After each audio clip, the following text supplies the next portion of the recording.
exercise. So you just need to patch a wall, and you're going to lean your back against the wall with your feet about 1.5 feet away from the wall.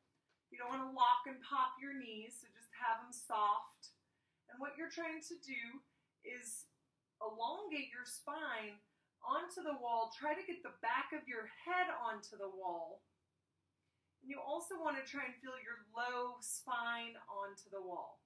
This may not be possible at first if it's a little tight there, but I am trying very hard to pull my abdominals back into the wall to feel my low spine lengthen into the wall.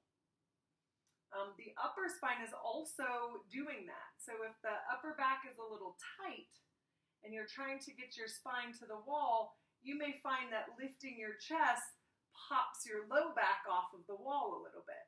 So you've got some work to do in elongating the spine. Do the best that you can. This is our starting position. Arms are just hanging by your side. You're going to start from the head and neck and start rolling the head and neck off of the wall. Taking your time through each of your vertebrae and just noticing if there's places where the spine wants to pull straight off the wall, where you might be a little tight in your back. We're really trying to use the wall for feedback and peel and bend each vertebra off of the wall. Eventually, your pelvis will scoot up the wall until you're hanging over your legs, arms dangling, head heavy. You pause here and make 3 or 4 small, easy circles. Using momentum, reverse your circles. Then we will return to the wall. Let your pelvis rotate down the wall and start feeling your low back vertebra, your lumbar vertebra touch the wall. Now do your best. Anchor those vertebrae to the wall with your abdominals as you continue up your back. Careful you don't lift your head too soon. Work through every rib until your head touches.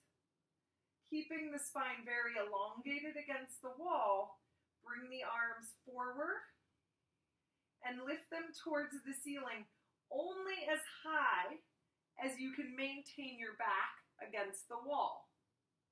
Takes a little bit more work in the abdominals the higher my arms get. I'm then going to open my arms out to the side and bring them down to my hips. Do 2 circles or 3 circles in that direction, and then you'll reverse. Bringing the arms out to the side, maybe up along the wall. Keep that spine nice and anchored as you continue your circle in front of you and back down towards your hips. And we'll repeat the whole thing one more time, starting with the articulation. Head first.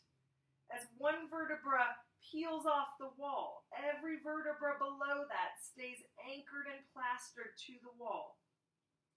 Take a couple moments or deep breaths in places that are tough for you. Milk it. Get those places to bend. Don't blow past them. And then as you get closer to the ground, your pelvis will chug up the wall. And we pause here. 3 or 4 circles. Your arms are like pendulums, just swinging with momentum. Reverse. And then we're rolling back up, starting from the pelvis. It rotates under. And you start feeling your lumbar vertebra press gently into the wall. Maintain that contact the best you can as you work through your ribs and finally your head. The arms will reach forward. Keep your back on the wall and the arms open to the side. 2 or 3 circles like that, and then reverse. Opening out to the side, reaching up, keeping your back on the wall as best you can until the arms come down by your hips. And you'll walk your feet backwards until you're standing tall up off of the wall.